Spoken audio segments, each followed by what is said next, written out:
Your money, your taxes, your truck, and your road to success in the trucking industry. This is Trucking Business and Beyond, the show that puts the money where it belongs, back in your pocket. Good morning, you beautiful bunch of fuckers, and welcome to my world. I'm your host, Kevin Rutherford. It is Thursday, January 4th. We are here live. It is a free-for-all. We have an hour this morning, so I don't have much of an open. I don't want to take up a whole bunch of time. I want to get in as many calls and questions as I can this hour. So phone lines are open. Jump in and join me. 855-950-3835 is the number. I see we've got some calls coming in. Go ahead and join us. We'll get to your calls and questions. We can talk about trucks, money, fuel mileage, maintenance, tires, taxes, technology, health and fitness on the road, getting started as an owner-operator, finding freight, working with brokers, getting your authority, surviving the bottom, whatever it might be. We'll talk about it. Pick up the phone and join us. I do think we are finding the bottom of the freight market. The one wild card that kind of feels like it's still not resolved for me is the overall economy itself. You know, I was thinking back to the other recessions that I recall, the freight recessions, early 2000s, then '08.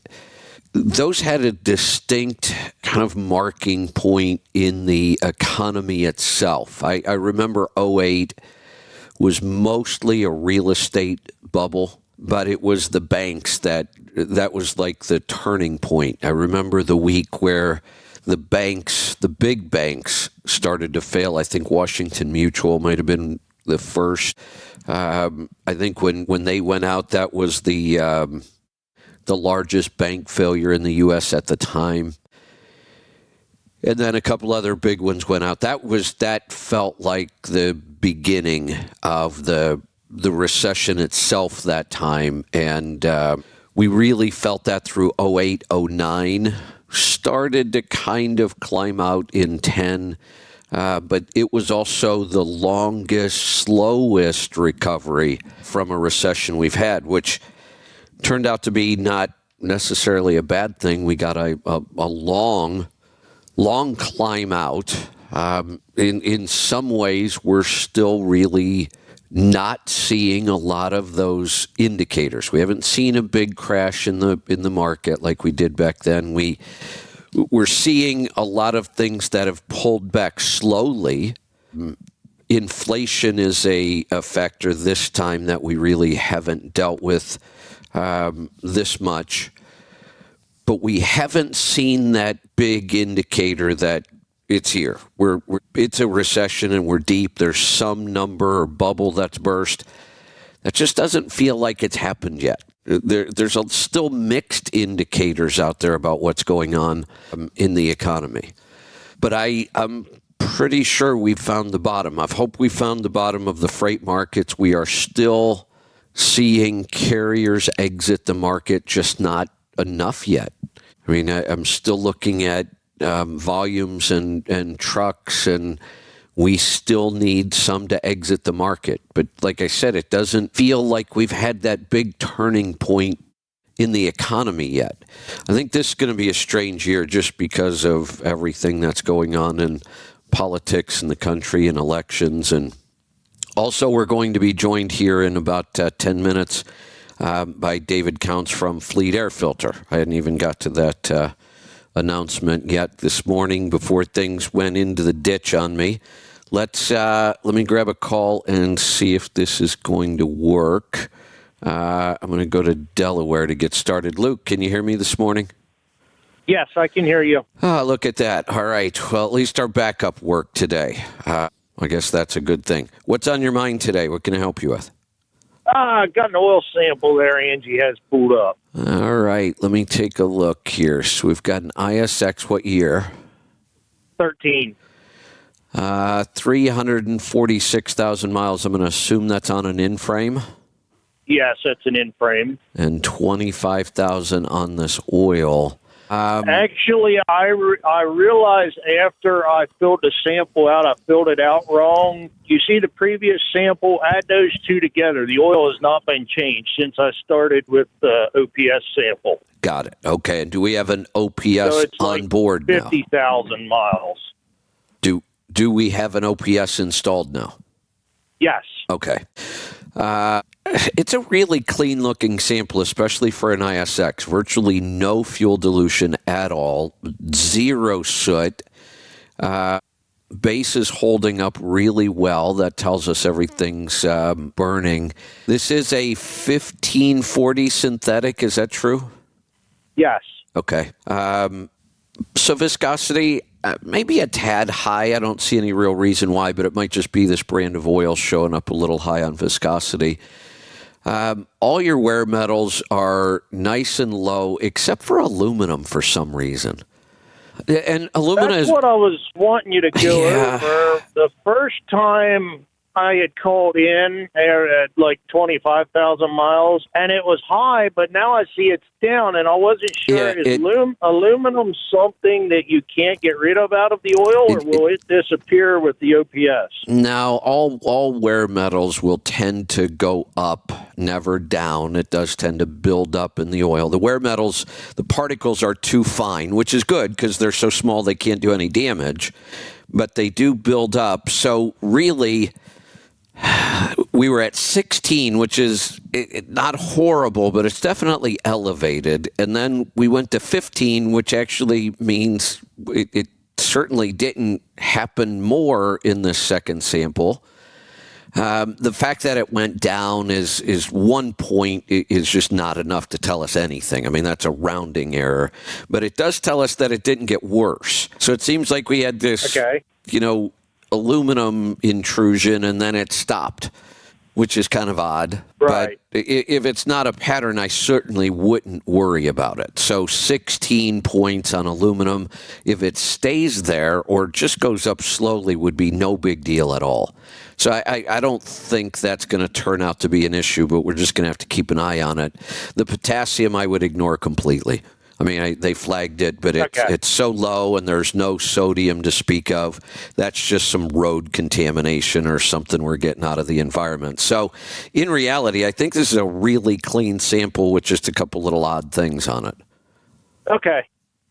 Nothing I would worry about, but I'm assuming you're going to keep doing your samples every 25. All we have to do is just keep an eye on that aluminum. Yes, that's my plan going forward, is to keep doing samples at 25,000. Yeah, we'll know next time probably what's going on. Being that it's an in-frame, not a lot of miles, we're past the break-in period, so we shouldn't be seeing break-in metals.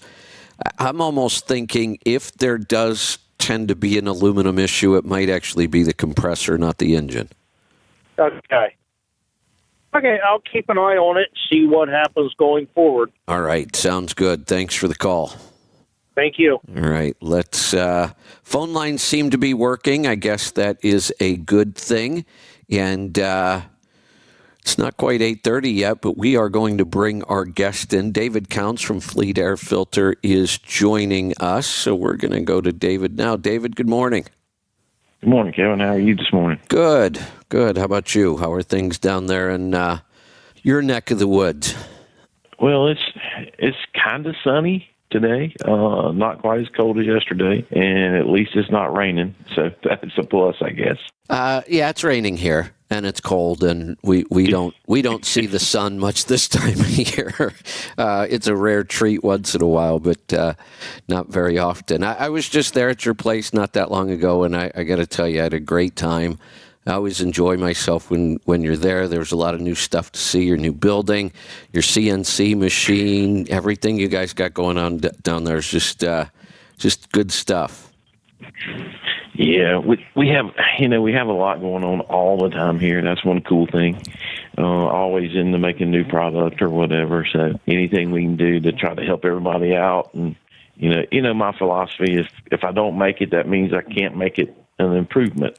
So everything depends on how improvement's done for us. Of course, you've seen our operation, how we CNC the parts and knowing that we go from like the drawing board to a part in a matter of hours now versus weeks is pretty incredible. It really is, and you know, there's some movement towards this is in a big picture kind of way. I think they're calling it nearshoring again. We're actually bringing manufacturing back to the United States, and I think a lot of it is some technology stuff. You know, companies like yours being able to buy a CNC machine, and that's a big investment. But it also really, like you were just saying, gives you a ton of control on quality, allows you to do more research and testing, and that's actually a pretty big deal that you've really consolidated almost all of your manufacturing now. You are almost controlling all of these parts from start to finish. Pretty much so. Anything that's CNC, like, you know, of course I do in-house. The only thing I'm outsourcing right now is, of course, gaskets and some of our end caps. And, you know, we have back orders, but a lot of that reverts back to our end caps because we're relying on another source to get them for us. And, you know, if they're slow and they don't have the employees to do them, or they can't get the aluminum, it's just a trickle effect and it comes to us. And at that point, we're at the mercy of those guys, you know, where I get to watch what I do in-house. And once I run out of aluminum, I order more aluminum, or I pay attention to the aluminum when the prices are up and down. So that's why we don't really have, if most people noticed, our filters pretty much have stayed the same price for years. But yeah, we control that by buying our aluminum when it's at its lowest, which sometimes I don't need it at that time, but it gives me the opportunity to buy it at a lower price and keep my prices down on our filters. Yeah. We come in Tuesday, and we was actually sewing some filters up, and our sewing machine, it's all about timing on those things. Oh, yeah. And somehow it got out of time. Uh-oh. So we spent 3 hours yesterday retiming it. Unbelievable. Yeah. And everybody said, oh, it ain't hard to do. Watch the video. The video is 2.5 hours long to retime it. I'm like, oh, my God. When I got there, I felt like I was an expert. That is a bad sign. When the video you've got to watch to solve your problem is over 2 hours long. Over 2 hours. But the guy's very thorough. Yeah. And he covers every base on it and shows you how to retime everything. And honestly, if it wasn't for the video, we would still be working on it. Wow. Yeah. But we don't know why it's out of time. Or, I mean, because we was sewing and everything was fine, and bam, all of a sudden it gets out of time. And of course they got me, and I'm like, it's a Monday on a Tuesday, guys. So. Yeah. Well, I on my trip home after I left there, I had a couple days. One day I got in a windstorm, 75-mile-an-hour wind gust in Wyoming. And I got to tell you, that coach may be the worst vehicle I've ever driven in wind, and that was the worst wind I've ever driven in. It was everything I could do to get to an exit and get off the road before I got either blown into the ditch or blown over. It was so I ended up sitting for like 24 hours in that before I could move again. Yeah, it was not good. Then I got with that. I had been gone 2 months. I was 5 hours away from home, and I blew a radiator line. Oh, my goodness. And it was... That's crazy. Yeah, so on that country coach, there is a pump. It's way up on top of the engine. So there's no way to get to it from the bottom. It looks like you might be able to get to it through the wheel well until you take off a wheel and disassemble the entire inside of the wheel well, and then realize you still can't get to it up there. And the only way to get to it is through the bedroom, which on this one is a total pain to get the bed apart. You got to take the sliding glass doors off the closet. You got to pull up carpeting. So I replaced that pump once, so I knew right where it was. The pump itself was fine this time. There's a little piece of hose that comes off it. It's about maybe 8 inches long. It's got a 90-degree bend, and it's got two different size ends. One's 3/4 and one's 5/8. There's no room to get adapters in. Turns out, luckily, it's a Napa part, and we actually found it. It took us a little while, but we found it locally there. I was at a shop, but they didn't have enough people. They gave me one young kid who turned out to be really good, but I ended up doing 80% of the work myself because I don't like having a bunch of people up in the bedroom, so I just tear it apart. The crazy thing was, if all I had to do was change the hose, that was the problem. Take that hose off, put the new one on. That was like 10 minutes. 2 clamps, slips right on, you tighten it down, and you're done. Except it was a 12-hour job altogether. From the time I pulled into the shop and the time I pulled back out was 12 hours. Oh, my gosh. Yeah. That's crazy. Yeah, it was. Most of these motorhomes are not friendly to work on on certain things, I should say. Right. But certain things on them, they're just not friendly. And, of course, we see that daily. What you're telling me doesn't surprise me at all because, we get your them life. in Yeah. and have to do a service on the generator, and you can't even get to the generator, the sides of it, to change the air filter or the fuel filter in it. Yeah. Yeah. I'm at that point. How many of the big coaches do you ever see in there, the 45-foot tandems that have over 200,000 miles on them? Unless they're a tour bus like a Prevost or, one of the big tour companies. But other than that, nobody puts that kind of miles on these things. And I have a lot of fluid leaks from things rubbing over all those miles. Mm-hmm.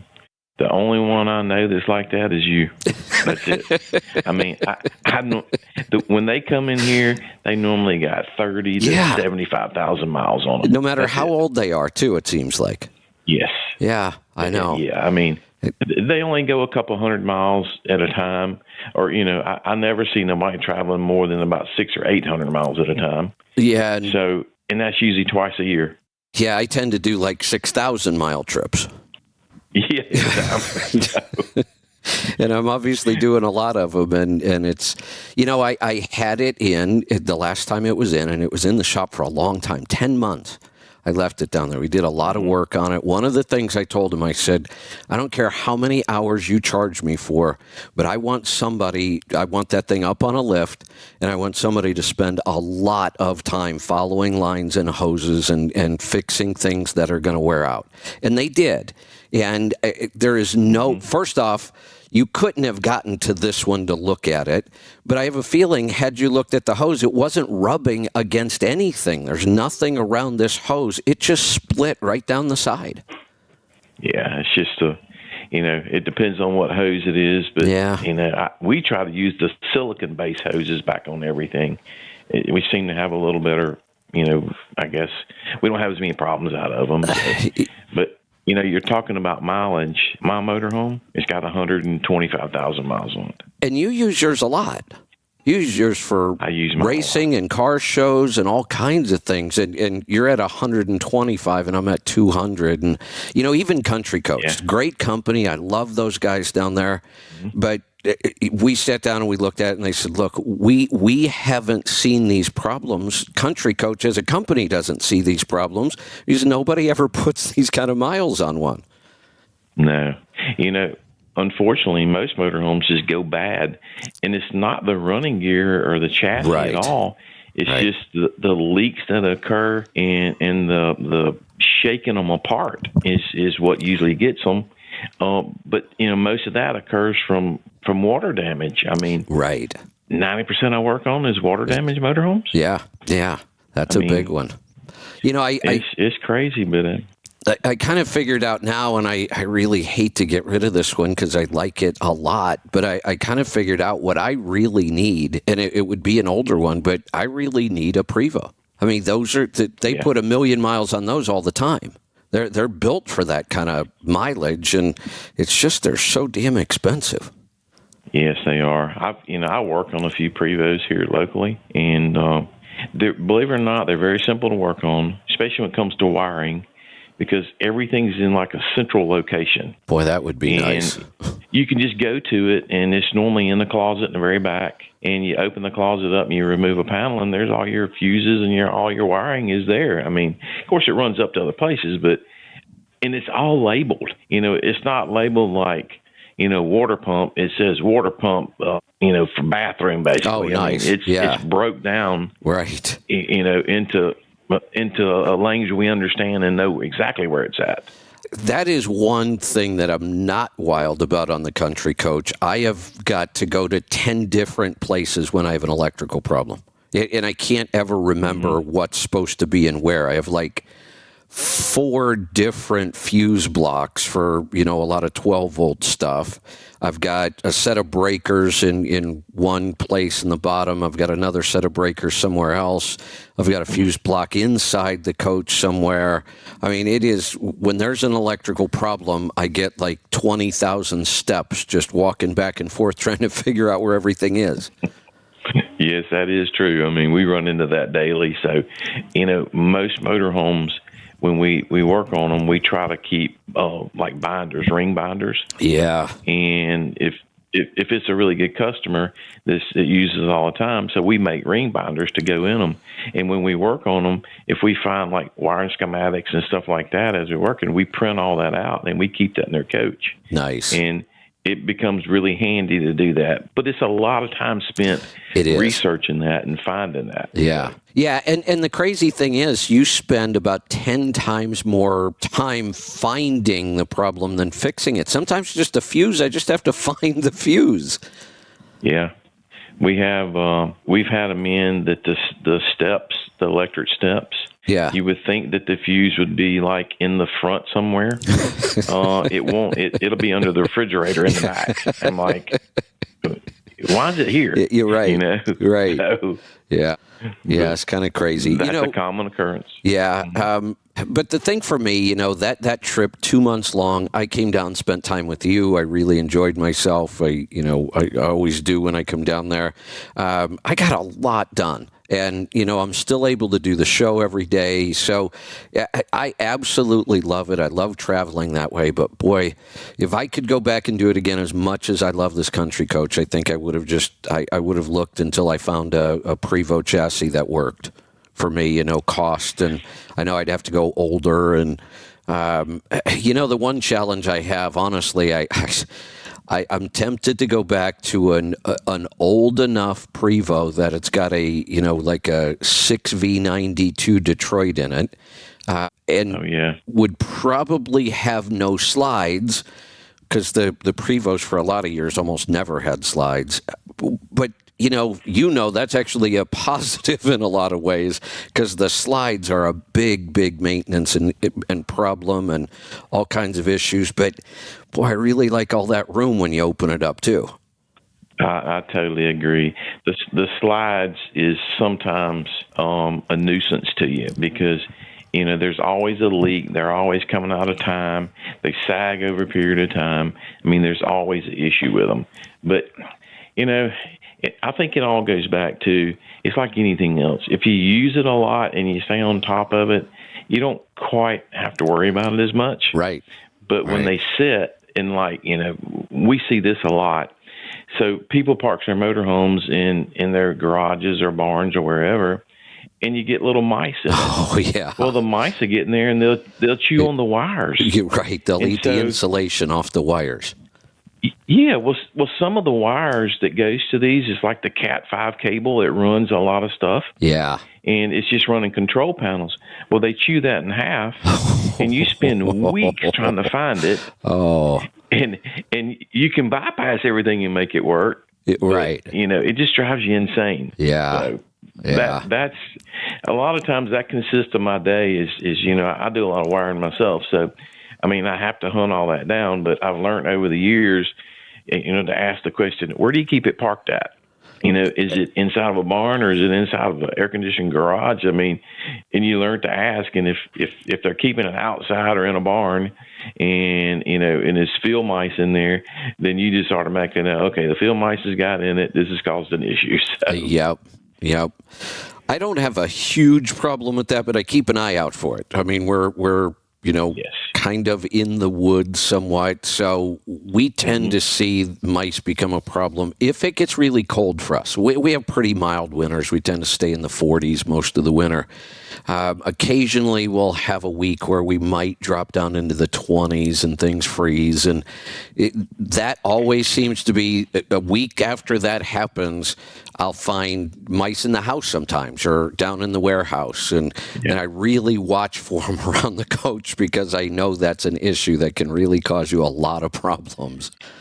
You know what I use in my motorhome to keep the mice out? They have this little thing you plug in that has like a frequency to it. Really? And yes, and I think I ordered them off Amazon or something. It was like no money, and I was really skeptical. I was like, no way this crap's going to work, Right. And believe it or not, I've never had a mouse or anything in mine. But, mine stays in the building. Right. And I keep it plugged in, and I have those things in it. And, I just never have a mice in it. I may go out there today and may have a mice in it, but normally I don't. So. Well, I may give those a shot because it certainly can't hurt. Yeah. No, they're cheap too. There was no money. I have one in my bedroom and one in the kitchen area in the living room, and I just hook them up. And of course, we can't hear it, and they say the dogs can't hear it neither, but it repels the mice. Huh. Well, Angie chimed in, and I'm sure there's multiple types of these. She says she has 7 of them in her camper, and she had a squirrel. Really? I wonder if squirrels are different than mice. Maybe they hear different. I don't know. I'd still try it. Maybe so. It's like I said, it can't hurt. Can't hurt. No, it can't hurt. Look, the squirrel, he'll do as much damage as a mouse will do, though. I mean, the squirrels are pretty radical. They like to chew on everything. Yeah, I'll bet. They could do all kinds of damage. Oh, go ahead. I was going to tell you, we talked about the cab filters the other day. Yeah. When you was here, and so just a little bit. We actually talked about it. Of course, we didn't talk about it on the air or anything. We just spoke about it briefly. It's funny. After you left, our phone started ringing, and it's just people's been asking about cab filters. What do you got? What do you got? What do you got? Yeah. It's just ironic that that's happened. But I was just going to hit on it a minute. On all our cab filters, they build to order. So, to answer a lot of people's questions, I don't keep any of those in stock. Okay. When you call me, you tell me what truck you have, and then we actually build them to order. If it's one that we've already built, we can do it in a couple of days and get it out the door. If it's one that we haven't built, it takes about a week to a week and a half to do. Okay. So, this was something that I don't remember when I learned this, but it wasn't all that long ago. All cars have a cab filter somewhere. It filters. Correct me if I'm wrong on any of this. What the cab filter is doing is filtering the air that is going to be coming through the ventilation system in the car, right? If I turn on heat or cold or whatever in the air that's coming out of the vents, the cabin filter is filtering that air, right? Right. It's filtering on the suction side. So does it affect, when that filter starts to clog up, does it affect my airflow in that system? It does. That's what I thought. I've actually seen the cab filters that we've seen that's come in. I've actually seen them like distorted, because, well, first of all, a lot of people don't even know they got cab filters. I mean, right. It's like me. I mean, I have a dually truck, and I never knew it was a cab filter in it. And so we was under the dash. I was changing something in it. I'm like, hey, man, this thing's got a darn filter in it. So we instantly made one for it. And I'm like, oh, my God, it blows a lot harder now. So, but we didn't know. I had no idea. Yeah, I didn't either. I mean, I just never heard of it. And on vehicles, I guess a lot of them are behind the glove compartment, and they're not as difficult to change as what it sounds like. Everything kind of pulls out. You take the filter out, and you slap another one in. And what I noticed was that your heater and air conditioner starts to work a whole lot better. At one point I thought, boy, on a really hot day, it's like my air conditioner's taking forever to cool this thing down. And it's not getting nearly as cold. And I thought it was an air conditioner issue, but it wasn't. The air was cold. If I took a temp gun and shot the vent, it was good cold air coming out of there. There just wasn't enough of it. and I didn't understand what the issue was. And all it was that damn filter. That's a good testimony, too, as far as, like, airflow itself. Yeah. And then, like, choking your engine down versus the blower motor you have in your car, your truck. When it stops up, the efficiency rate is enough that you notice that. And that thing's probably not flowing but like 1,300 CFMs of air on your blower motor inside. So they don't move a lot. I mean, it is a lot of air, but the air ducts are so small it gives you air speed. And so you feel in the air speed, not as much as air volume. But it's amazing how that little bit will affect the airflow. So imagine tripling that on your engine side now. Yeah. Then that gives you a different perspective. Good point. You talked about one of these cabin filters coming out distorted, and it's because of that one, it's restricted, and then the air's trying to force its way through that. It actually starts to distort the filter itself. I've told you this story before, and I've told it on the air. When we first came up with the idea of smoke testing the Charger cooler, that was Robert Fitzgerald and I when we had the shop there in Tennessee. And we had bought the smoke machine. We thought we were going to be able to troubleshoot the air brake system. We thought we were going to be able to find leaks in the air system using the smoke machine. And you absolutely can't. Mm-hmm. And after we bought it and spent a lot of money on it and tried it and it didn't work, we called the manufacturer and we said, hey, this doesn't work. And they said, well, it's never going to work for that. And the reason they told us there's way too many really tiny openings in the brake system that slows that airflow down so much that the smoke drops out. There's just no way to get smoke all the way through the system to test anything. So we're just sitting there staring at this machine going, boy, that was a waste of money. What are we going to do with this thing? We were thinking about selling it on eBay. And right then, another mechanic came up and he had a Charger cooler to test, the traditional way we test them by pressure testing them. And Robert and I got thinking about it and we said, maybe we could get the smoke to go all the way through the intake system. So we started playing around with it and it works. It's still a great way to test things today. But we played around with, okay, how do you block off the air filter side? And the easiest way we found was to take a garbage bag, a plastic garbage bag, wrap it around the filter, and then stick it on so it sealed that end. And that actually worked, except we had the plastic garbage bag on a truck, and somebody needed to move that truck, and the mechanic jumped in and started it. It looked like somebody ran that filter over with the truck. It completely collapsed. I remember that because you sent me a picture of it and you was like messing with me. You said, what happened to it? What I had no idea. Yeah, what happened to this thing? Yeah, it looked like somebody laid it on the ground and ran it over with the truck. And that was just from that air pressure. Yeah. Mm-hmm. Yeah. So airflow is important. Well, they have these, I guess it may work similar to the same as a smoke tester, but it doesn't. But like the motorhomes. So they have this system that you can put in. You open the window up and you stick this hose in it, and it's got this block off plate, and you block it off and you turn it on. And what it does, it pressurizes the cabin. And so when you pressurize it, they have these soap cannons. You know what I'm talking about, where you put like soap in it, you're going to wash your vehicle. Oh yeah, yeah. So you put soap in that thing, and then you spray the whole outside of the motorhome, and you look for bubbles. Really?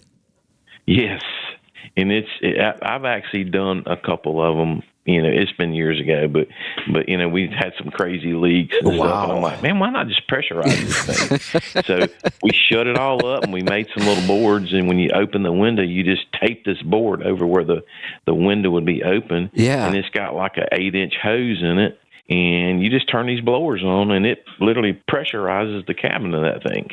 What a great idea. We just took the spray foam cannons and sprayed it, and man, hey, it looked like a gigantic bubble.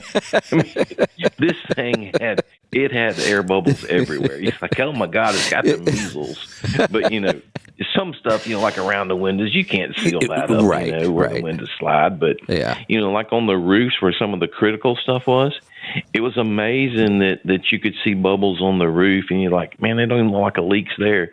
And sure enough, it just had like a pinhole there. But, we did that for a little while, and most people say, oh, man, that's all snake oil. It's not. It seriously works. But it gives you way more information than you need, because you see these leaks coming from everywhere. You're like, oh, my God, it's coming around the slide out and all that. Clearly, they're not airtight. It just kind of blows your mind, Right. It's not airtight. Yeah. Yeah. So if it's not airtight, it's probably not watertight either, but at least most of those places air was coming out, water's not going to go back in, like you said, around the windows and that kind of stuff. But right. Yeah.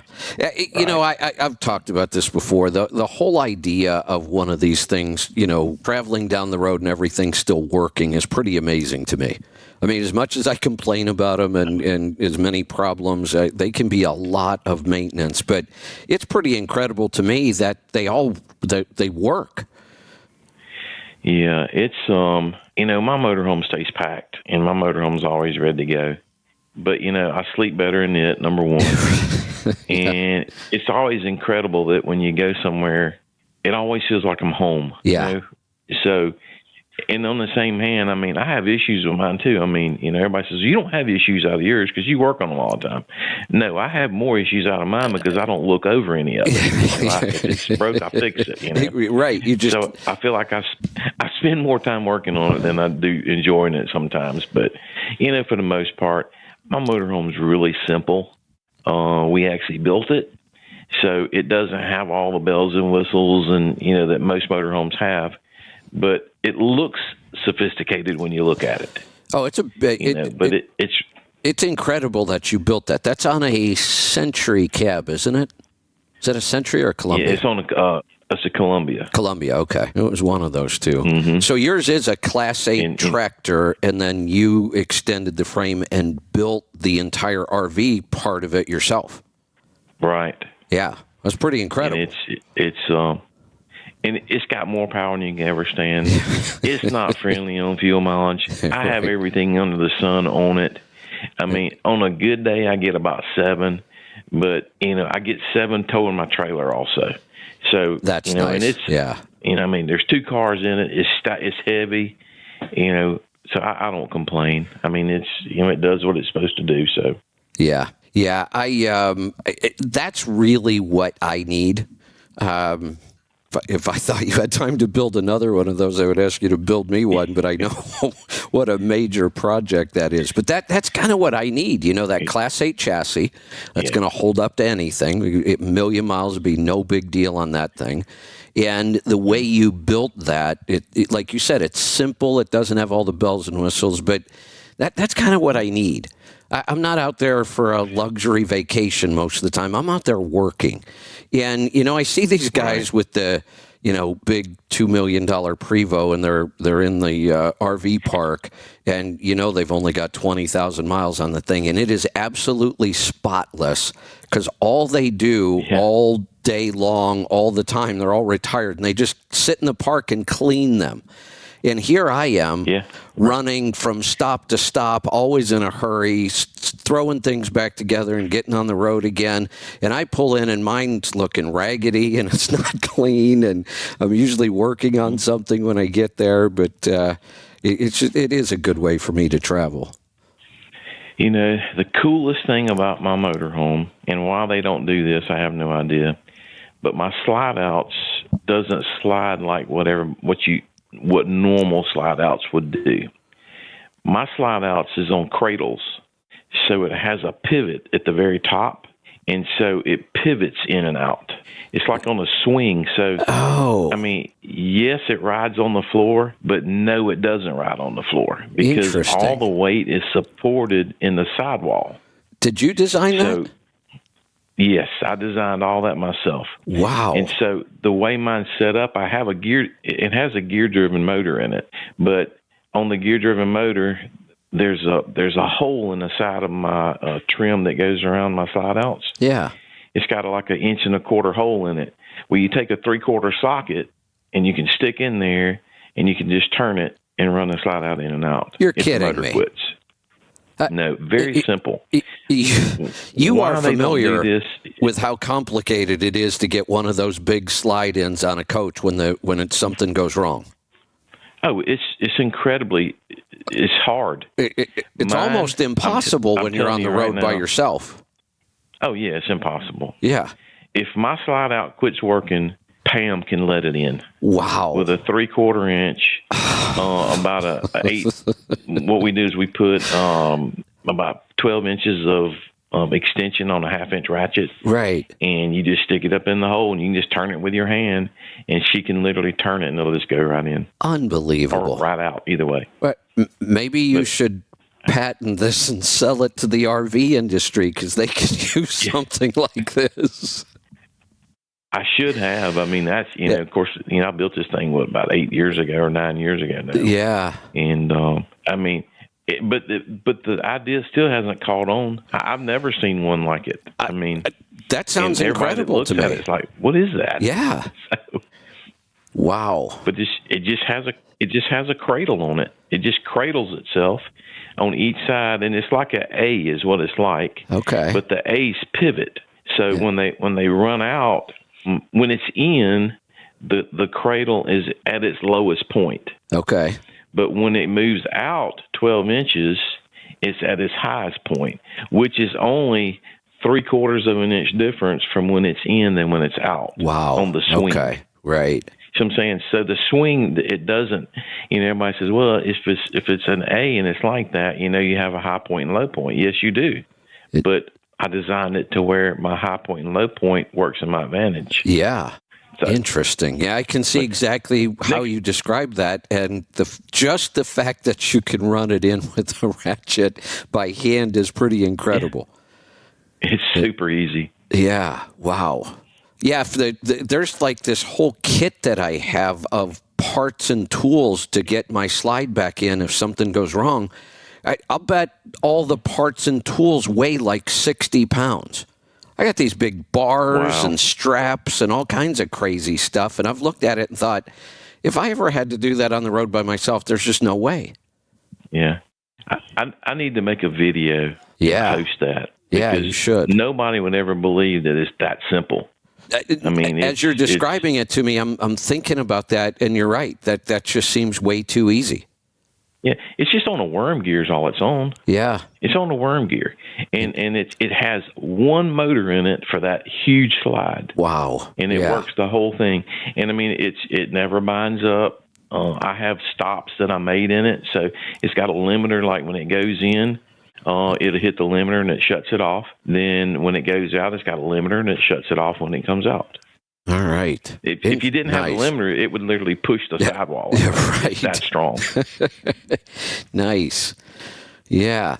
Hey, real quick, I just looked up at the clock. We've got Rolling Toe coming in. Mike and Kevin Beckett are here. We're actually going to bring them in. We'll chat with them here for a little bit and get them started. But Sure. What have you guys got planned for Mid-America this year? That's coming up here pretty quick. Yeah, it's coming up quick. I mean, we'll be there. We're going to have some show prices there. Of course, we'll have our new filters there that has the our new powder coated versions. We are offering that now. Colors, whatever you want, but pretty much that's it. I mean, we have a new filter that we're working on. This the 579, and it's the D. I think it's the D37 1061 is the OEM part number, which that's going to be our FA 3710. But we're hoping to have that filter there too. Got it. And, okay. It basically looks like our 6116, but it's just a bigger version of it. I mean, if people know what our 16 looks like. So. Got it. So I would encourage people, if you don't have a Fleet air filter, just get one. Really. I mean, it's one of those things. We've been doing this a long, long time. It's just crazy to have a truck and not have one. But then if you've got one and you're happy with it, and everybody is, you should call and get the cabin filter. Those are pretty darn cool, and you'll be amazed at how much better your heating and air conditioning work if you've never changed that filter. And then I know I'm not usually excited about stuff like this. Like, I don't get excited about putting chrome on a truck. It's just never been a big priority to me. I like the truck to look nice, to be clean, to be serviceable, but I don't want to spend a bunch of money on the way something looks. But for some reason, and I don't know what it was, when you showed me that powder-coated Fleet air filter with 2 different colors, and I just kind of fell in love with that thing. And I'm like, you can't even see it. You know, when you put it in the truck, you're not going to know it. But for some reason, I just love the look of those filters when you powder coat them. They're amazing. I mean, the feel of it's totally different. Yeah. I know that sounds goofy, but it's hard to describe. But we powder coat the wire. I'll powder coat pretty much any color you want within reason. And it protects the aluminum, and I'm going to tell you, it's a little easier to clean up because, the aluminum's kind of porous, but with a powder coat on it, it makes it, you just wash it off directly. It comes right off. So yeah, it's and you can actually do custom colors, right? Yes, I can do pretty much any color you want. Within reason. I mean, some of I call it Harlequin colors, is where it's like a 3-dimensional color. Oh yeah. I can do those too, but it gets out of hand on cost at that point. I mean, you're only talking about a $65 to $75 difference in a powder coated one versus a non-powder coated. And that's basically lifetime. I mean, that thing's going to last the life of the truck. So that little bit of upcharge, and like I said, I know you can't see it, but boy, when I held it, like you said, it feels different. You had some, two-tone, just some really cool-looking stuff. And you could customize this to the color of somebody's truck. It's just one of those things that I normally, that's just not a big deal to me. But for some reason on that filter, I really liked it. Well, the nicest one we have is the one that you would think wouldn't be the nicest, which is a blue. And I call it a Richard Petty blue is what I call it. But it's a blue filter, and it has the black wire in it. And it's so attractive to look at that, I actually got them in my office right now, and I'm looking at like 6 filters. Well, the blue one just pops out to me immediately. Yeah. Where the other ones just kind of blend in and go away. So, I mean, it's crazy, but I totally understand it. So. Well, your filter in and of itself is very cool looking because it's all, the machined aluminum and it's just a really cool looking filter anyway. And since it's a lifetime filter, that's, I'm glad that it's not ugly. It's a great looking filter. But when I saw those colors, I was just like, why didn't you tell me about this? I had no idea you were powder coating them. I mean, I've kind of put the word out a little bit, and don't get me wrong, I sell a bunch of them, but on the powder coated stuff, it's made to order. I mean, because most people want some color of their truck or whatever. So it takes about a week longer by the time I get them to the powder coat and get them back and assemble them. It's about a week difference in it. But, I still sell more machine filters, natural machine than I do powder coated. But I can see the powder coating catching on. And that's what everybody's going to want to go to before it's over with. I think so, because like I said, it's not that big of an upcharge for a filter you're going to keep for the life of the truck. Yeah, no, it's not. It's very inexpensive in a sense. And plus, it actually protects it. It protects the wire a little better. Right. It protects the aluminum a little bit better. So, I mean, it has its benefits to it. Yeah, I like that. This has been a rough day for me technology-wise. Actually, the whole week. Yesterday, we had a problem at the end of the show. I had a problem on the first day of the show. This week, I had to reset up everything. Today was just like a comedy of errors. Our original phone system just did not want to cooperate. I tried restarting it 2 or 3 times. Nothing worked. So then we come to our backup, which we're on now, and I totally screwed up when I set up the show. I only set up a show that was 15 minutes long. That's why we had to restart it again. Then I was thinking I only set our show to be an hour when I really should have set it for 2 so that the Becketts just could have come in and picked up where we left off, except I screwed that up too. So we're actually going to end our show. Then we're going to bring the Becketts back in and they can get started. So, maybe this is this first week of the year. I just want to redo on it. You know, we're going to start over on Monday, and we're going to call Monday the first day of 2024. Totally agree. Yeah, we're just totally agreed there. We're just going to do a restart. So this first week was just practice. Yeah, we was learning. That's right. We can just chalk it up as a learning experience. On-the-job training. After 20 years of doing this, I still need on-the-job training, obviously. So, but we are looking forward to Mid-America this year. I can't make any announcements yet, but we might be making some pretty big announcements about some things that are coming up, and Matt's will be a part of a couple of big things we have going on. So we'll be making that announcement soon. We have to, because the show's coming up pretty soon. We've got to, for a project this big, we've got to get stuff launched here pretty soon. So we're excited. I'm looking forward to it. The one thing I'm a little disappointed with is just because of everything going on in my schedule, I won't be taking the coach this time. And that is one of the things I love about taking the coach to Louisville is the RV park at the event is like 100 feet from the door. So you wake up, you grab a shower and a cup of coffee, and you walk right into the show. No traffic, no lines, no nothing. But this year it's not going to work. So I'm going to have to deal with a hotel and an Uber, I guess. You know, I normally don't take my motorhome, but this year I think I am going to take it, and that's a rarity for me. It's just I like the motels and stuff, and I totally get that. But usually there's 4 or 5 people that go, and I have to have several rooms. Right. Well, this year it's only going to be 2 of us going, so there you I go. think we're taking a motorhome. Hey, if that's the case, when we end this call, you need to call them. Getting an RV spot is not easy. Yeah, I just thought about that's a good idea. I'll get Pam to do that immediately. So yeah, I would do that today. There's a couple options. Have you ever been in their RV park? At Louisville, yes. Yeah. Okay, so it's pretty weird. I mean, they have the electrical hookups are all in goofy places. I mean, it's not like a traditional RV park where they have slots and, you've got your own electrical and water, and electrical's kind of scattered all over the place. It's just a big parking lot, and it's weird. And then the sewer and water lines are actually shared for the most part. You might have like 4 or 5 coaches in an area where everybody's trying to connect to the same water and sewer, and you got to kind of share it. And it's very possible that you may not even get hookups. At this point, somebody told me the other day they actually had to fill out an application and they're waiting to hear back. Really? Yeah, I don't ever remember that happening. Charlie was the guy that ran all that, and I always made reservations, like if I was there for the Mid-America Truck Show, I'd make it when I was there for the following year. Right. And then if I was there for the at the car show, I'd do the same thing, and I would just prepay it.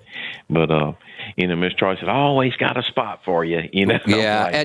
But personally, I like to park towards the rock area where the lay down yard would be for our trailers. Right. I always park to that side because it's a little more friendlier and it's a little more level and stuff like that. So, but yeah, you're right. I didn't even think about calling them, but we're going to have to call them and make reservations for sure if we can still get power or not. Yeah, there you go. All right.